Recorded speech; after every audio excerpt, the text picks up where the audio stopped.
Welcome back. ಮೈಸೂರಿನಲ್ಲಿ ನಡೆಯುವ ಪಾರಂಪರಿಕ ದಸರಾ, ಅದರಲ್ಲೂ ಆಯುಧ ಪೂಜೆ, ಇದ್ರ ಬಗ್ಗೆ ಪ್ರತಿ ವರ್ಷ ಮಾತನಾಡಿದ್ರು ಕೂಡ, ಪ್ರತಿ ವರ್ಷ ಅಲ್ಲಿನ ದೃಶ್ಯಗಳನ್ನು ಗಮನಿಸಿದ್ರು ಕೂಡ ಅದ್ರ ಬಗ್ಗೆ ಇರುವ ವಿಶೇಷ ಆಕರ್ಷಣೆ, ಕುತೂಹಲ ಕಡಿಮೆ ಆಗೋದಿಲ್ಲ. ಯಾಕಂದರೆ ಪರಂಪರಾಗತವಾಗಿ ನಡೆಯುವ ಆಚರಣೆಗಳು ಅಂತ ಹೇಳಿ ಉಳಿದಿರೋದೇ ಬೆರಳೆಣಿಕೆಯಷ್ಟು. ಅದರಲ್ಲೂ ರಾಜವೈಭೋಗ, ಹಿಂದಿನ ಅರಸರ ಕಾಲದ ಈ ಸಂಭ್ರಮಗಳು ನಾವು ಈಗಿನ ಕಾಲದಲ್ಲೂ ನೋಡಬೇಕು ಅಂದರೆ ಬಹುಶಃ ದಸರಾ ಬಿಟ್ಟರೆ ಮತ್ತೊಂದು ಅವಕಾಶ ಆ ರೀತಿಯ ದೃಶ್ಯಗಳಿಗೆ ಸಿಗೋದಿಲ್ಲ. ಹೀಗಾಗಿ ಪ್ರತಿ ಬಾರಿ ದಸರಾ ಹಬ್ಬ, ಅದರಲ್ಲೂ ಆಯುಧ ಪೂಜೆಯ ಸಡಗರವನ್ನು ಮೈಸೂರಿನ ಅರಮನೆಯಲ್ಲಿ ಯಾವ ರೀತಿಯಾಗಿ ಆಚರಿಸಲಾಗುತ್ತೆ ಅನ್ನೋದನ್ನು ನೋಡಬೇಕು, ಅದ್ರ ಬಗ್ಗೆ ತಿಳ್ಕೊಳ್ಬೇಕು ಅಂತಲೇ ವಿಶೇಷವಾದ ಕುತೂಹಲ ಇರುತ್ತೆ. ರಿಪಬ್ಲಿಕ್ ಕನ್ನಡ ಕೂಡ ಪ್ರಾರಂಭವಾದ ಮೊದಲ ವರ್ಷದಿಂದ ಈವರೆಗೂ ಪ್ರತಿ ಬಾರಿ ದಸರಾದ ವೈಭವದ ದೃಶ್ಯಗಳನ್ನು ಹಾಗೆ ಅದರ ವಿಶೇಷ ವಿಶ್ಲೇಷಣೆ, ವಿವರಣೆಯನ್ನು ವೀಕ್ಷಕರಿಗಾಗಿ ನೀಡ್ತಾ ಬಂದಿದೆ. ಈ ಬಾರಿ ಕೂಡ ಅದರ ಮುಂದುವರೆದ ಭಾಗವನ್ನು ನೀವು ಗಮನಿಸ್ತಾ ಇದ್ದೀರಿ.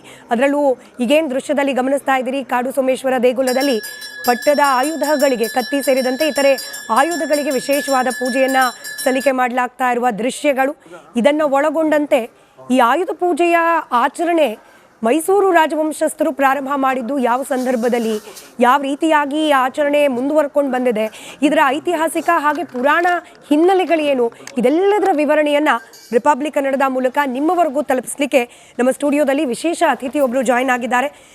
ಜೈನ್ ಯೂನಿವರ್ಸಿಟಿಯ ಪ್ರಾಧ್ಯಾಪಕರಾದ ಭಾರ್ಗವಿ ಹೆಮ್ಮಿಗೆ ಅವರು. ನಮಸ್ಕಾರ, ಕಾರ್ಯಕ್ರಮಕ್ಕೆ ಸ್ವಾಗತ. ನಮಸ್ತೆ.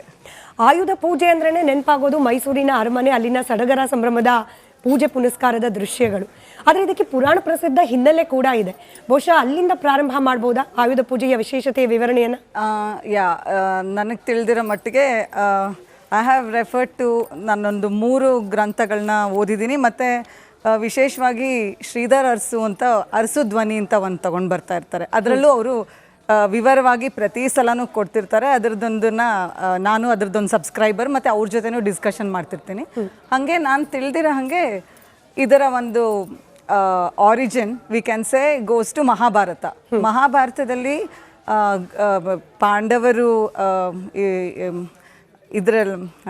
ಪಾಂಡವರು ಅಜ್ಞಾತವಾಸ ಮಾಡ್ತಾ ಇದ್ದಿದ್ದ ಸಂದರ್ಭದಲ್ಲಿ ಇನ್ನೇನು ಮುಗಿಯುವಾಗ ಗೋಗ್ರಹಣ ನಡೆಸಬೇಕು ಅಂತ ವಿರಾಟ ದೊರೆ ಒಂದು ಆಸೆ ಪಡ್ತಾನೆ. ಆಗ ಅವನ ಮಗ ಉತ್ತರ ಕುಮಾರಂದೆಲ್ಲ ಕತೆಗಳು ನಾವು ಸ್ಕೂಲಲ್ಲೆಲ್ಲ ಇದ್ದಾಗೆಲ್ಲ ಓದಿದ್ವಲ್ಲ. ಸೊ ಉತ್ತರ ಕುಮಾರನ್ಗೆ ಸಾರಥಿಯಾಗಿ ಅವನು ಬೃಹನ್ನಳೆಯಾದ ಅರ್ಜುನನ್ ಕಳಿಸ್ತಾನೆ. ಅರ್ಜುನ ಉತ್ತರ ಕುಮಾರನ್ನ ಕರೆದುಕೊಂಡು ಶಮಿ ವೃಕ್ಷದ ಮೇಲೆ ಅವರು ಒಂದು ಬಿಳಿ ಬಟ್ಟೆ ಒಳಗಡೆ ಅವ್ರ ಗಾಂಡೀವಿ ಮತ್ತು ಬೇರೆ ಇದ್ದ ಶಸ್ತ್ರಾಸ್ತ್ರಗಳನ್ನೆಲ್ಲ ಅಲ್ಲಿ ಭದ್ರವಾಗಿ ಅದನ್ನು ಔಸಿ ಇಟ್ಟಿದ್ರು ಅನ್ನೋ ಥರ ಹೇಳ್ಬೋದು. ಅಲ್ಲಿ ಅದನ್ನು ಇವನು ನೋಡಿದಾಗ ಇವನು ಹೆದರ್ಕೊಳ್ತಾನಂತೆ. ಅದೊಂಥರ ಶವದ ಥರ ಕಾಣುತ್ತೆ ಅವನಿಗೆ ಕೆಳಗಡೆಯಿಂದ ಅದನ್ನು ನೋಡಿದಾಗ.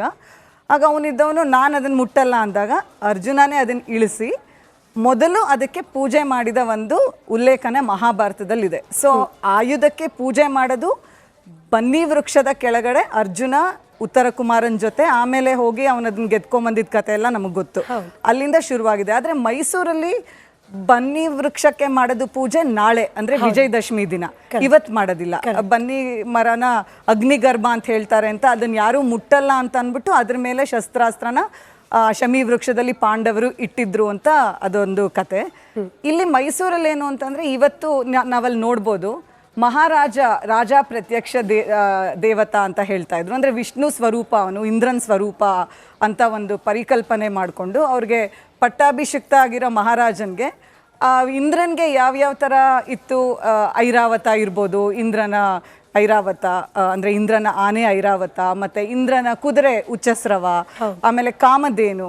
ಸೊ ಮಹಾರಾಜರದು ಪಟ್ಟದ ಆನೆ, ಪಟ್ಟದ ಕುದುರೆ, ಪಟ್ಟದ ಹಸುಗಳನ್ನು ಈಗ ಅಲ್ಲಿ ಪೂಜೆ ಮಾಡ್ತಾರೆ. ಅದನ್ನು ಅದೇ ಥರ ವಿಶೇಷವಾಗಿ ಅಲಂಕಾರ ಮಾಡಿ, ಅದರ ಜೊತೆಗೆ ಇಂದ್ರನ ವಜ್ರಾಯುಧ, ಅದ್ರ ಸಿಂಬಾಲಿಕ್ ಆಗಿ ಪಟ್ಟದ ಕತ್ತಿ ಅಂತ ಏನಂತಾರೆ, ಅದನ್ನು ನಾವು ಈ ದಾಖಲೆಗಳನ್ನೆಲ್ಲ ಓದ್ತಾ ಇದ್ದಾಗ ಗೊತ್ತಾಗುತ್ತೆ.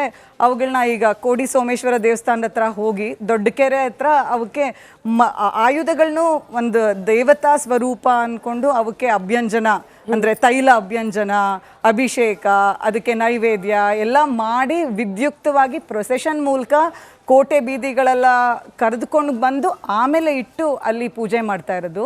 ಅಲ್ಲಿ 32 ತರ ಆಯುಧಗಳನ್ನ ನಾವು ನೋಡ್ಬೋದು. ಇನ್ನು ಮಹಾರಾಜರು ಪೂಜೆ ಮಾಡ್ತಾರೆ ಇಲ್ಲಿ. ಇದರ ನಂತರ ಅಲ್ಲಿ ವಿಶೇಷವಾಗಿ ಕಂಠೀರವ ನರಸಿಂಹರಾಜ ಒಡೆಯರ್ ಅವರು ಒಂದು ಕತ್ತಿನ ಅದೊಂದು ಫಿಲಮ್ ಇತ್ತಲ್ಲ ರಾಜ್ಕುಮಾರ್ ಅವ್ರದ್ದು, ಆ ಕತ್ತಿ ಸಹ ಅಲ್ಲಿರುತ್ತೆ, ಅದಕ್ಕೆ ಒಂದು ಪೂಜೆ ಆಗುತ್ತೆ. ಮತ್ತೆ ಶಿವಾಜಿಗೆ ಒಂದು ಕತ್ತಿಯ ಒಂದು ದೇವಿ ಕೊಟ್ಟಿದ್ದ ಕತ್ತಿಯ ಒಂದು ಪ್ರತೀಕವಾಗಿ ಅಲ್ಲಿ ಒಂದು ಕತ್ತಿನಿಟ್ಟು ಅದರದ್ದು ಒಂದು ಪೂಜೆ ನಡೆಯುತ್ತೆ. ಮತ್ತೆ ಹಾಗೆ ವಿಶೇಷವಾಗಿ ಅಲ್ಲಿರುವ ಎಲ್ಲ ಆಯುಧಗಳಿಗೂ ಈಗ ಅಲ್ಲಿ ಪೂಜೆ ಮಾಡ್ತಾ ಇದ್ದಾರೆ. Welcome back. ಮೈಸೂರಿನಲ್ಲಿ ನಡೆಯುವ ಪಾರಂಪರಿಕ ದಸರಾ, ಅದರಲ್ಲೂ ಆಯುಧ ಪೂಜೆ, ಇದ್ರ ಬಗ್ಗೆ ಪ್ರತಿ ವರ್ಷ ಮಾತನಾಡಿದ್ರು ಕೂಡ, ಪ್ರತಿ ವರ್ಷ ಅಲ್ಲಿನ ದೃಶ್ಯಗಳನ್ನು ಗಮನಿಸಿದ್ರು ಕೂಡ ಅದ್ರ ಬಗ್ಗೆ ಇರುವ ವಿಶೇಷ ಆಕರ್ಷಣೆ, ಕುತೂಹಲ ಕಡಿಮೆ ಆಗೋದಿಲ್ಲ. ಯಾಕಂದರೆ ಪರಂಪರಾಗತವಾಗಿ ನಡೆಯುವ ಆಚರಣೆಗಳು ಅಂತ ಹೇಳಿ ಉಳಿದಿರೋದೇ ಬೆರಳೆಣಿಕೆಯಷ್ಟು. ಅದರಲ್ಲೂ ರಾಜವೈಭೋಗ, ಹಿಂದಿನ ಅರಸರ ಕಾಲದ ಈ ಸಂಭ್ರಮಗಳು ನಾವು ಈಗಿನ ಕಾಲದಲ್ಲೂ ನೋಡಬೇಕು ಅಂದರೆ ಬಹುಶಃ ದಸರಾ ಬಿಟ್ಟರೆ ಮತ್ತೊಂದು ಅವಕಾಶ ಆ ರೀತಿಯ ದೃಶ್ಯಗಳಿಗೆ ಸಿಗೋದಿಲ್ಲ. ಹೀಗಾಗಿ ಪ್ರತಿ ಬಾರಿ ದಸರಾ ಹಬ್ಬ, ಅದರಲ್ಲೂ ಆಯುಧ ಪೂಜೆಯ ಸಡಗರವನ್ನು ಮೈಸೂರಿನ ಅರಮನೆಯಲ್ಲಿ ಯಾವ ರೀತಿಯಾಗಿ ಆಚರಿಸಲಾಗುತ್ತೆ ಅನ್ನೋದನ್ನು ನೋಡಬೇಕು, ಅದ್ರ ಬಗ್ಗೆ ತಿಳ್ಕೊಳ್ಬೇಕು ಅಂತಲೇ ವಿಶೇಷವಾದ ಕುತೂಹಲ ಇರುತ್ತೆ. ರಿಪಬ್ಲಿಕ್ ಕನ್ನಡ ಕೂಡ ಪ್ರಾರಂಭವಾದ ಮೊದಲ ವರ್ಷದಿಂದ ಈವರೆಗೂ ಪ್ರತಿ ಬಾರಿ ದಸರಾದ ವೈಭವದ ದೃಶ್ಯಗಳನ್ನು ಹಾಗೆ ಅದರ ವಿಶೇಷ ವಿಶ್ಲೇಷಣೆ ವಿವರಣೆಯನ್ನು ವೀಕ್ಷಕರಿಗಾಗಿ ನೀಡ್ತಾ ಬಂದಿದೆ. ಈ ಬಾರಿ ಕೂಡ ಅದರ ಮುಂದುವರೆದ ಭಾಗವನ್ನು ನೀವು ಗಮನಿಸ್ತಾ ಇದ್ದೀರಿ. ಅದರಲ್ಲೂ ಈಗೇನು ದೃಶ್ಯದಲ್ಲಿ ಗಮನಿಸ್ತಾ ಇದ್ದೀರಿ, ಕಾಡು ಸೋಮೇಶ್ವರ ದೇಗುಲದಲ್ಲಿ ಪಟ್ಟದ ಆಯುಧಗಳಿಗೆ, ಕತ್ತಿ ಸೇರಿದಂತೆ ಇತರೆ ಆಯುಧಗಳಿಗೆ ವಿಶೇಷವಾದ ಪೂಜೆಯನ್ನು ಸಲ್ಲಿಕೆ ಮಾಡಲಾಗ್ತಾ ಇರುವ ದೃಶ್ಯಗಳು. ಇದನ್ನು ಒಳಗೊಂಡಂತೆ ಈ ಆಯುಧ ಪೂಜೆಯ ಆಚರಣೆ ಮೈಸೂರು ರಾಜವಂಶಸ್ಥರು ಪ್ರಾರಂಭ ಮಾಡಿದ್ದು ಯಾವ ಸಂದರ್ಭದಲ್ಲಿ, ಯಾವ ರೀತಿಯಾಗಿ ಈ ಆಚರಣೆ ಮುಂದುವರ್ಕೊಂಡು ಬಂದಿದೆ, ಇದರ ಐತಿಹಾಸಿಕ ಹಾಗೆ ಪುರಾಣ ಹಿನ್ನೆಲೆಗಳೇನು, ಇದೆಲ್ಲದರ ವಿವರಣೆಯನ್ನು ರಿಪಬ್ಲಿಕ್ ಕನ್ನಡದ ಮೂಲಕ ನಿಮ್ಮವರೆಗೂ ತಲುಪಿಸಲಿಕ್ಕೆ ನಮ್ಮ ಸ್ಟುಡಿಯೋದಲ್ಲಿ ವಿಶೇಷ ಅತಿಥಿಯೊಬ್ಬರು ಜಾಯ್ನ್ ಆಗಿದ್ದಾರೆ.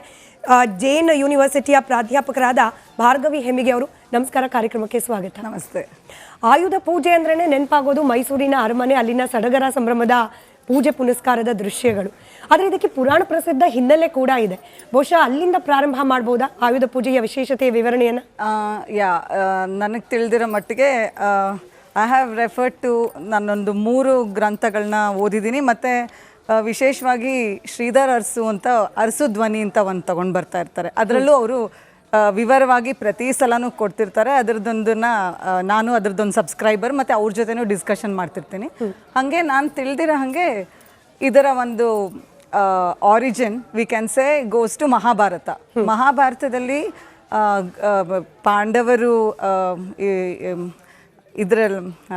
ಪಾಂಡವರು ಅಜ್ಞಾತವಾಸ ಮಾಡ್ತಾ ಇದ್ದಿದ್ದ ಸಂದರ್ಭದಲ್ಲಿ ಇನ್ನೇನು ಮುಗಿಯುವಾಗ ಗೋಗ್ರಹಣ ನಡೆಸಬೇಕು ಅಂತ ವಿರಾಟ ದೊರೆ ಒಂದು ಆಸೆ ಪಡ್ತಾನೆ. ಆಗ ಅವನ ಮಗ ಉತ್ತರ ಕುಮಾರಂದೆಲ್ಲ ಕತೆಗಳು ನಾವು ಸ್ಕೂಲಲ್ಲೆಲ್ಲ ಇದ್ದಾಗೆಲ್ಲ ಓದಿದ್ವಲ್ಲ.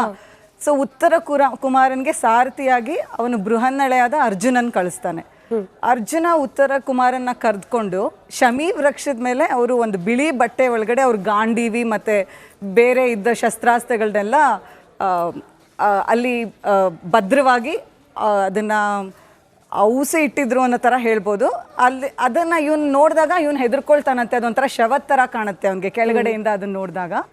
ಆಗ ಅವನಿದ್ದವನು ನಾನು ಅದನ್ನು ಮುಟ್ಟಲ್ಲ ಅಂದಾಗ ಅರ್ಜುನನೇ ಅದನ್ನು ಇಳಿಸಿ ಮೊದಲು ಅದಕ್ಕೆ ಪೂಜೆ ಮಾಡಿದ ಒಂದು ಉಲ್ಲೇಖನೆ ಮಹಾಭಾರತದಲ್ಲಿದೆ. ಸೊ ಆಯುಧಕ್ಕೆ ಪೂಜೆ ಮಾಡೋದು ಬನ್ನಿ ವೃಕ್ಷದ ಕೆಳಗಡೆ ಅರ್ಜುನ ಉತ್ತರ ಕುಮಾರನ್ ಜೊತೆ, ಆಮೇಲೆ ಹೋಗಿ ಅವನದನ್ನ ಗೆದ್ಕೊಂಬಂದಿದ್ದ ಕತೆ ಎಲ್ಲ ನಮಗೆ ಗೊತ್ತು.